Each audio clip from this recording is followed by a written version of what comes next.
அனைவருக்கும் வணக்கம். இன்றைக்கி இந்த வீடியோவில் எதை பற்றி பார்க்க போகிறோம் அப்படின்னு பார்த்தீங்கன்னா, முன்னுரையினர் எழுதிய பழமொழி 400 அப்படிங்கிற புத்தகத்தில் இருந்து ஒரு 20 பழமொழிகள் பார்க்க போகிறோம். இது முதல் வீடியோ கிடையாது. ஏன்னா இதுக்கு முன்னாடி ஒரு 200 பழமொழிகளை கம்ப்ளீட்டாக பார்த்து முடிச்சாச்சு. அதை பார்க்காதவங்களுக்காக வீடியோ லிங்க் டிஸ்கிரிப்ஷனில் கொடுக்குறேன். அதை டச் பண்ணி பார்த்துக்கோங்க. சரி, வாங்க வீடியோக்குள்ளே போகலாமா? முதல் பழமொழி பாருங்கள். செய்வதன் வல்லை அரசாட்கொளின் அப்படிங்கிறது பழமொழி. இதுக்கான பொருள் பாருங்கள். கொடுங்கோலனும் கூற்றமும் கொடுத்துருக்காங்க. ரொம்ப சிம்பிள். இந்த பழமொழியை நம்ம ஷார்ட்கட் பேஸ் பண்ணி போயிடலாம். இப்போ அதில் அரசாட்கொளின்னு ஒரு வார்த்தை இருக்கா, அந்த வார்த்தையை நோட் பண்ணிக்கோங்க. அரசு ஆண்டு கொளின்னா கொல்றது, அதாவது ஆட்சி பண்ணக்கூடிய அரசர் கொல்றாருன்னு கொடுத்துருக்காங்க. அந்த லிங்க் தான் அது அரசாட்கொளின். இப்படி கொண்டுக்கிட்டே இருக்கக்கூடிய அரசரை என்னன்னு சொல்லுவோம்? கொடுங்கோலன்னு சொல்லுவோமா? அது கொடுங்கோல் ஆட்சிடா அப்படிம்போம். அப்போ பொருளில் பாருங்கள், கொடுங்கோல் அப்படின்னு ஒரு வார்த்தை இருக்கா, அப்போ கொடுங்கோலனும் கூற்றமும் அப்படின்னு எடுத்துடணும். சரிங்களா? இப்போ அடுத்த பழமொழி என்னென்னு பார்க்கலாமா? அடுத்து தமக்கு மருத்துவர் தாம் சொல்லி கொடுத்துருக்காங்க. இதுக்கான பொருள் பாருங்கள். தமக்கு தாமே துணைன்னு கொடுத்துருக்காங்க. அதுக்கு என்ன சம்மந்தம் அப்படின்னு பார்த்தீங்கன்னா, ரொம்ப சிம்பிள். சின்னதாக உடம்பு சரியில்லை அப்படின்னா டக்குன்னு ஹாஸ்பிட்டல் ஓடக்கூடாது. முடிஞ்ச அளவு உங்கள் உடம்பை நீங்கள் தான் பார்த்துக்கணும். அதான் கொடுத்துருக்காங்க. தமக்கு மருத்துவர், அதாவது உங்களுக்கு மருத்துவர் நீங்கள் தான். அதேமாதிரி பொருள் பாருங்கள். தமக்கு தாமே துணைங்கிறாங்களா? ஒரு பிரச்சனை அப்படின்னு ஆரம்பிக்கும் போதே டக்குனு ஃப்ரெண்டுகிட்ட போய் ஹெல்ப் கேட்கக்கூடாது. முடிஞ்சளவு அந்த பிரச்சனையை நீங்கள் சால்வ் பண்ண பார்க்கணும். சரிங்களா? இப்போ அடுத்த பழமொழி என்னென்னு பார்க்கலாமா? அடுத்தது தன்னாசை அம்பாய் உள்புக்கு விடும்னு சொல்லி கொடுத்துருக்காங்க. ரொம்ப சிம்பிள். இதுக்கான பொருள் பாருங்கள். ஆசையும் அழிவும் கொடுத்துருக்காங்க. என்ன சொல்ல வராங்க அப்படின்னா, தன் ஆசை அப்படிங்கிறது உங்களோட ஆசை அம்பாய் அம்பு மாதிரி உள்ளே புகுந்து விடுங்கிறாங்க. அம்பு எப்படி நம்ம உடம்புல பட்டு சதையை கிழிச்சிட்டு உள்ளே போகுமோ, அதே மாதிரி ஆசை அப்படிங்கிற ஒரு விஷயம் உங்களுக்கு அவ்வளோ பெரிய அழிவை ஏற்படுத்தும் அப்படின்னு சொல்ல வராங்க. இதுக்கான பொருள் பாருங்கள். ஆசையும் அழிவும் கொடுத்துருக்காங்களா? அடுத்து தமரை இல்லாருக்கு நகரமும் காடு போன்றாங்கு அப்படின்னு சொல்லி கொடுத்துருக்காங்க. இதுக்கான பொருள் பாருங்கள். கற்றோரிடையே தொடர்பு கொள்கன்னு சொல்லி கொடுத்துருக்காங்க. ரொம்ப சிம்பிள். இது ஷார்ட்கட் பேஸ் பண்ணி ஞாபகம் வச்சுக்கலாம். இப்போ பழமொழியில் பாருங்கள். நாடும் காடு போன்ற அங்கும் கொடுத்துருக்காங்களா? நாட்டிலேருந்து காட்டுக்குள்ளே போகிறோன்னு வச்சுக்கோங்க. ஊர்லேருந்து காட்டுக்குள்ளே போகிறோம். அப்படி போகும்போது படித்தவங்கள கூட வச்சுக்கணும். அப்போ தான் காட்டை விட்டு தப்பிக்க முடியும் அப்படின்னு ஞாபகம் வச்சுக்கோங்க. அதுக்கான பொருள் பாருங்கள். கற்றோரோடு தொடர்பு கொள்கன்னு கொடுத்துருக்காங்களா? அதை சிங்க் பண்ணி எடுத்துடணும். இப்போ அடுத்த பழமொழி என்னென்னு பார்க்கலாமா? அடுத்தது தலையுள் குறுக்கண்ணி ஆகிவிடும் அப்படின்னு சொல்லி கொடுத்துருக்காங்க. இதுக்கான பொருள் பாருங்கள். போரிடை புகும் நண்பர்கள்னு கொடுத்துருக்காங்க. இந்த பழமொழியை பொறுத்த வரைக்கும் நம்ம ஷார்ட்கட் பேஸ் பண்ணி போயிடலாம். ஏன்னா அதுதான் கொஞ்சம் ஈஸியாக இருக்கும். பொருள்லாம் கொஞ்சம் கஷ்டமாக இருக்கும். இப்போ அதில் போரிடை புகும் நண்பர்கள்னு கொடுத்துருக்காங்களா? பொருளில், அதாவது போருக்கு இடையில உங்கள் ஃப்ரெண்டு பூந்துட்டான்னு வச்சுக்கோங்க. அவனை தோக்கடிக்க என்ன பண்ணணும்? நேராக போய் அவனை தோக்கடிக்க முடியாது. ஏன்னா அவங்க க்ளோஸ் ஃப்ரெண்டு. இப்படிப்பட்ட ஃப்ரெண்டெல்லாம் கண்ணி வச்சு தான் பிடிக்கும்னு ஞாபகம் வச்சுக்கோங்க. அதில் கண்ணிங்கிற ஒரு வார்த்தை இருக்கா, அதை லிங்க் பண்ணி எடுத்துடணும். இப்போ அடுத்த பழமொழி பார்க்கலாமா? அடுத்து தனிமரம் காடாதல் இல் அப்படிங்கிறது பழமொழி. இதுக்கான பொருள் பாருங்கள். பகையை நீக்குதல்னு கொடுத்துருக்காங்க. சொல்லப்போனால் இந்த பழமொழி லாஸ்ட் நடந்த டிஎன்பிஎஸ்சி எக்ஸாமில் கேட்டிருந்தாங்க இல்லையா?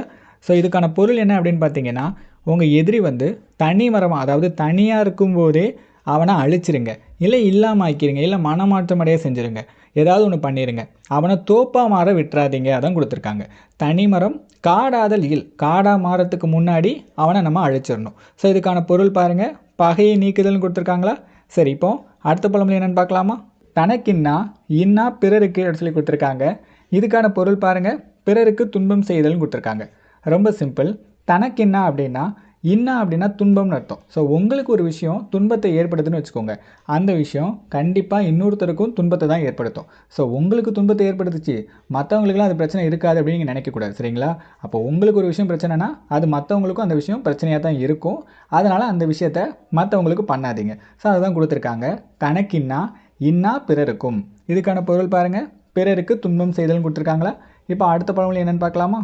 இம்மைக்கும் உண்மைக்கும் தம்மை உடைமை தலை அப்படி சொல்லி கொடுத்துருக்காங்க. இதுக்கான பொருள் பாருங்கள்.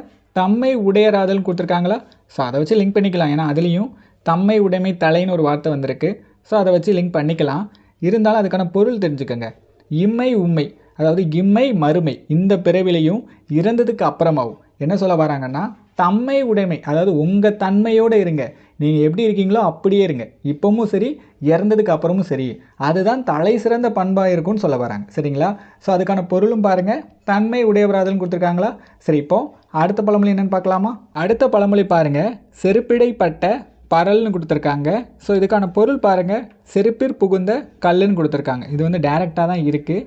செருப்பிடைப்பட்ட பரல், பரல்னால் கல்லுன்னு அர்த்தம். அதாவது செருப்பின் இடையில் பட்ட கல், செருப்புக்குள்ளே கல் மாட்டியிருக்குல்ல, அதை தான் கொடுத்துருக்காங்க. பொருளும் அப்படியே டைரெக்டாக தான் இருக்குது. ஸோ இது யாரை சொல்கிறாங்க அப்படின்னு பார்த்தீங்கன்னா, நம்ம கூடயே இருப்பாங்க, ஆனால் தான் பெரிய ஆள் அப்படிங்கிற ஆணவத்திலையும் செருக்குலையும் பேசுவாங்க. ஸோ அப்படிப்பட்டவங்க நம்ம காலுக்குள்ளே மாட்டிருக்கக்கூடிய, அதாவது கால் செருப்புக்குள்ளே மாட்டிருக்கக்கூடிய கல் மாதிரி, அவங்க எப்போவுமே நமக்கு பிரச்சனை கொடுத்துட்டே தான் இருப்பாங்கன்னு சொல்கிறாங்க. சரிங்களா? இப்போ அடுத்த பழமொழி என்னென்னு பார்க்கலாமா? சொல்லாக்கால் சொல்வது இல் அப்படி சொல்லி கொடுத்துருக்காங்க. இதுக்கான பொருள் பாருங்கள், சொல்லும் அறிவுங்கிறாங்க. அதுக்கு என்ன சம்மந்தம் அப்படிங்கிறத தெளிவாக சொல்லிடுறேன். ரொம்ப சிம்பிள். உங்ககிட்ட நிறைய நாலேஜ் இருக்குது, நீங்கள் ரொம்ப புத்திசாலியாக இருக்கீங்க. ஆனால் உங்களால் மனசில் பட்ட கருத்தை நினச்ச மாதிரியே பேச முடியலை அப்படின்னா உங்களுக்குள்ளே அந்த சொல்லக்கூடிய அறிவு இல்லைன்னு அர்த்தம். ஸோ அதை தான் கொடுத்துருக்காங்க. சொல்லாக்கால் அப்படின்னா சொல்ல முடியாதவங்க, அதை தான் சொல்லாக்கால்னு கொடுத்துருக்காங்க. சொல்வது இல்லைங்கிறாங்க. உங்கள்கிட்ட அந்த சொல்லக்கூடிய அறிவுங்கிறது இல்லைன்னு முடிக்கிறாங்க. இதுக்கான பொருள் பாருங்கள், சொல்லும் அறிவுன்னு கொடுத்துருக்காங்களா? இப்போ அடுத்த பழமொழி என்னென்னு பார்க்கலாமா? அடுத்தது தட்டாமல் செல்லாது உளின்னு கொடுத்துருக்காங்க. ஸோ இதுக்கான பொருள் பாருங்கள், ஏவி பனிக்கொள்கன்னு கொடுத்துருக்காங்க. ரொம்ப சிம்பிள். இப்போ நம்ம ஒரு சிலையை செதுக்கிறோன்னு வச்சுக்கோங்க, உளியை கொண்டு அந்த கல் மேலே வச்சா போதுமா? அது செதுக்கிருமான்னா கண்டிப்பாக செதுக்காது. நம்ம தட்டுனா தான் உளி வந்து செதுக்கும். அதான் கொடுத்துருக்காங்க, தட்டாமல் செல்லாது உளிங்கிறாங்க. நீங்கள் தட்டுனா தான் உளி வந்து உள்ளே போகும். அதே மாதிரி ஒரு நல்ல உளி மாதிரி ஒரு நேர்மையான ஒருத்தராக இருந்தாலுமே அவரை நீங்கள் ஏவுனா மட்டும்தான், இந்த வேலையை செய்டா அந்த வேலையை செய்டா அப்படின்னு ஏவுனா மட்டும்தான் உங்களால் அவரோட முழு பண்பை தெரிஞ்சுக்க முடியும். ஸோ அதான் கொடுத்துருக்காங்க, தட்டாமல் செல்லாது உளி. இதுக்கான பொருள் பாருங்கள், ஏவி பனிக்கொள்கன்னு கொடுத்துருக்காங்க. இப்போ அடுத்த பழமொழி என்னென்னு பார்க்கலாமா? தண்ணீராதல் தலை அப்படின்னு சொல்லி கொடுத்துருக்காங்க. ஸோ இதுக்கான பொருள் பாருங்கள், தத்தம் தன்மை மாறாது அப்படிங்கிறது பொருள். ஸோ இதுக்கும் அதுக்கு என்ன சம்மந்தம் அப்படின்னு பார்த்தீங்கன்னா ரொம்ப சிம்பிள் தான். தண்ணீராதல் அப்படிங்கிறத தண்ணீர் ப்ளஸ் ஆதல்னு பிரிக்கணும். தண்ணீர் அப்படிங்கிறது உங்கள் கிட்டே இருக்கக்கூடிய இயல்பான பண்பை தான் தண்ணீர்னு சொல்லுவாங்க. நீங்கள் வந்து வெளியில் ஒரு பொய்யான ஆளாக இருக்கலாம், இல்லை ரொம்ப உண்மையான ஆள் மாதிரி கூட நடிக்கலாம். அப்படி நடித்தாலுமே ஒரு கட்டத்தில் உங்களோட இயல்பான பண்பு தான் வெளிப்பட்டு நிற்கும். அதான் கொடுத்துருக்காங்க, தண்ணீராதல் தலை அப்படிங்கிறது தண்ணீர்னால் உண்மையான பண்பு, அதாவது இயல்பான பண்புன்னு சொல்லல, அதுதான் தலை, வெளிப்பட்டு நிற்கும், தலையாக நிற்கும் சொல்லியிருக்காங்க. ஸோ இதுக்கான பொருள் பாருங்கள், தத்தம் தன்மை மாறாது அப்படிங்கிறது தான் பொருள். இப்போ அடுத்த பழமொழி என்னென்னு பார்க்கலாமா? தம்மை தாமே ஆர்க்கும் கயிறு அப்படின்னு சொல்லி கொடுத்துருக்காங்க. இதுக்கான பொருள் பாருங்கள், வஞ்சகமான வெளி வேடம் கொடுத்துருக்காங்க. ஸோ அதுக்கு என்ன சம்மந்தம் அப்படின்னு பார்த்தீங்கன்னா, ஃபஸ்ட்டு தம்மை தாமே ஆர்க்கும் கயிறு அப்படின்னு கொடுத்துருக்காங்களா? ஸோ தம்மை தாமே நம்மளை நாமளே, ஆர்க்கும் கயிறுனா அறுக்கக்கூடிய கயிறு. நான் என்ன பண்ணுறேன், என் உடம்புல ஒரு கயிறை கட்டி இருக்கிறேன், இழுக்கும்போது என்ன ஆயிரும், ஆட்டோமேட்டிக்காக என் உடம்பு அறுபடுமா? அதை தான் கொடுத்துருக்காங்க. இது எதோட கம்பேர் பண்ணுறாங்கன்னா, இப்போ நான் வந்து வெளியில் வந்து ரொம்ப நல்லவன் அப்படிங்கிற மாதிரி ப்ரொஜெக்ட் பண்ணிவிட்டு எனக்குள்ளே வந்து ஒரு வஞ்சகமான ஒருத்தனை வச்சுக்கிட்டு நான் வெளியில் நான் தான் நல்லவன் அப்படின்னு நான் பேசினேன்னா நான் என்ன நானே அழிச்சிக்கிறேன்னு அர்த்தம். அதான் கொடுத்துருக்காங்க, தம்மை தாமே ஆர்க்கும் கயிறு அப்படிங்கிறது வஞ்சகமான வெளி வேடம் அப்படிங்கிறது பொருள். சரிங்களா? அப்படி இல்லைன்னா அறுக்கும், அங்கே வஞ்சகம்னு ஒரு வார்த்தை இருக்கா, வஞ்சகர்களெல்லாம் அறுக்கணும்னு ஷார்ட்கட்டாக ஞாபகம் வச்சுக்கிட்டாலும் ஓகே தான். இப்போ அடுத்த பழமொழி என்னென்னு பார்க்கலாமா? அடுத்து தயிர் சிதைத்து மற்றொன்றாடல் அப்படின்னு சொல்லி கொடுத்துருக்காங்க. இதுக்கான பொருள் பாருங்கள், கொள்ளையர்களுக்கு இன்பம் இல்லைங்கிறாங்க. ஸோ அதுக்கு என்ன சம்மந்தம் அப்படின்னு பார்த்தீங்கன்னா, தயிர் சிதைத்துன்னு கொடுத்துருக்காங்களா? என்கிட்ட அற்புதமான ஒரு தயிர் இருக்குது, அதை நான் சிதைச்சி அதில் இருக்கக்கூடிய டேஸ்ட்டை மட்டும் எடுத்து இன்னொரு பொருளை உருவாக்குறேன், அந்த பொருளை நான் சாப்பிட்றேன்னு வச்சுக்கோங்க. தயிர் சிதைஞ்சிருச்சு, அதாவது தயிர் வந்து அழுகி போய் அதில் இருக்கக்கூடிய டேஸ்ட்டை எடுத்திருக்கேன். எனக்கு அதில் உருவாக்கக்கூடிய பொருள் வந்து ஆரோக்கியமாக இருக்குமானா இருக்காது. அதை தான் கொடுத்துருக்காங்க, தயிர் சிதைத்து மற்றொன்றாடல் அப்படிங்கிறது நமக்கு இன்பத்தை தராது. அதே மாதிரி ஒரு கொலைக்காரன் ஒருத்தரை சிதைச்சி, அதாவது ஒருத்தரை கொன்னுட்டு அதனால் இன்பம் கிடைக்கும் அப்படின்னு நினச்சான்னா அவனுக்கும் கிடைக்காது. எப்படி தயிரை சிதைச்சி அதுலேருந்து நம்மளால் நல்ல பொருளை எடுக்க முடியாதோ அதே மாதிரி ஒருத்தரை சிதைச்சி நம்மளால் இன்பத்தை எடுக்க முடியாதுன்னு சொல்லியிருக்காங்க. சரிங்களா? இப்போ அடுத்த பழமொழி என்னென்னு பார்க்கலாமா? அடுத்த பழமொழி பாருங்கள், மறைப்பினும் ஆகாதே தஞ்சாதி மிக்கு விடும் சொல்லி கொடுத்துருக்காங்க. ரொம்ப சிம்பிள். இதுக்கான பொருள் பாருங்கள், குலப்பண்பு மாறாதுங்கிறாங்க. ஸோ மறைப்பினும் அப்படின்னா நீங்கள் மறைச்சி வச்சாலும், ஆகாதே அப்படின்னா மறைக்க முடியாதே, அதை சொல்ல வராங்க. மறைப்பினும் ஆகாதே தஞ்சாதி, அதாவது நீங்கள் பிறந்த அந்த ஜாதியின் பண்பு மிக்கு விடுங்கிறாங்க. நீங்கள் என்ன தான் மறைச்சி வச்சாலுமே உங்களோட அந்த ஜாதியோட பண்புங்கிறது வெளிப்பட்டு நிற்குங்கிறாங்க. ஸோ இதில் ஜாதி அப்படிங்கிறது ஜாதியை குறிக்கலை, உங்கள் குலப்பெருமையை குறிக்குது. ஃபார் எக்ஸாம்பிளுக்கு இப்போ உங்கள் குடும்பத்தில் உங்கள் அம்மா அப்பா எல்லோரும் ரொம்ப நல்லவங்களாக இருக்காங்கன்னு வச்சுக்கோங்க.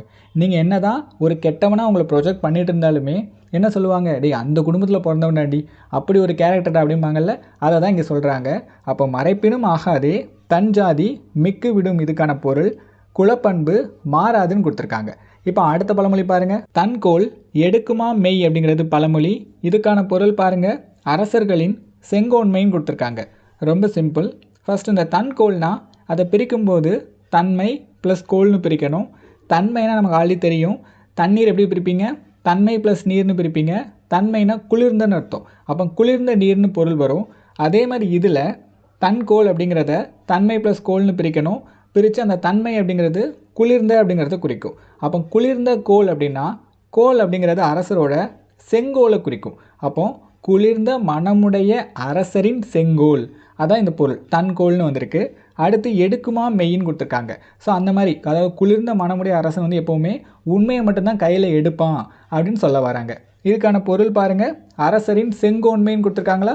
ஓகே, இப்போ அடுத்த பழமொழி என்னென்னு பார்க்கலாமா. அடுத்த பழமொழி பாருங்கள், சோரம் பொதியாதவாறுன்னு கொடுத்துருக்காங்க. ரொம்பவே சிம்பிள். இதுக்கான பொருள் பாருங்கள், தற்புகழ்ச்சி வேண்டாம் கொடுத்துருக்காங்க. அதுக்கு என்ன சம்மந்தம்னு சொல்லிடுறேன். ரொம்ப சிம்பிள் தான். ஃபஸ்ட்டு சோரம் பொதியாதவாறு, அந்த சோரம் அப்படிங்கிறது சோர்வு தளர்ச்சி இப்படிப்பட்ட விஷயங்களை குறிக்கும். பொதியாதவாறு அப்படின்னா வெளிப்படுத்தாதவாறுன்னு அர்த்தம். அதாவது நீங்கள் என்ன பண்ண மாட்டீங்க, உங்கள் எதிரிக்கிட்ட உங்கள் சோர்வையோ உங்கள் தளர்ச்சியையோ வெளிப்படுத்த மாட்டீங்க. அப்படி வெளிப்படுத்தினா என்ன ஆயிரும், அவங்கள ஈஸியாக தோக்கடிச்சிருவோம்.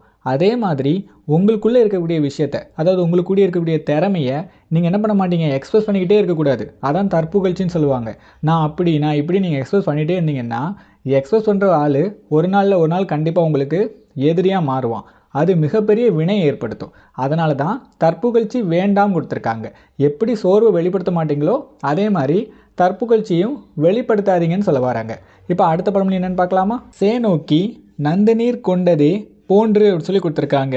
இதுக்கான பொருள் பாருங்கள், நத்தையை போல சேமிக்கன்னு கொடுத்துருக்காங்க. இப்போ நத்தை இருக்குது பார்த்தீங்களா, அது என்ன பண்ணுமா, அதுக்கு தேவையான நீரை பிற்காலத்துக்காக சேமித்து வச்சுக்கும்.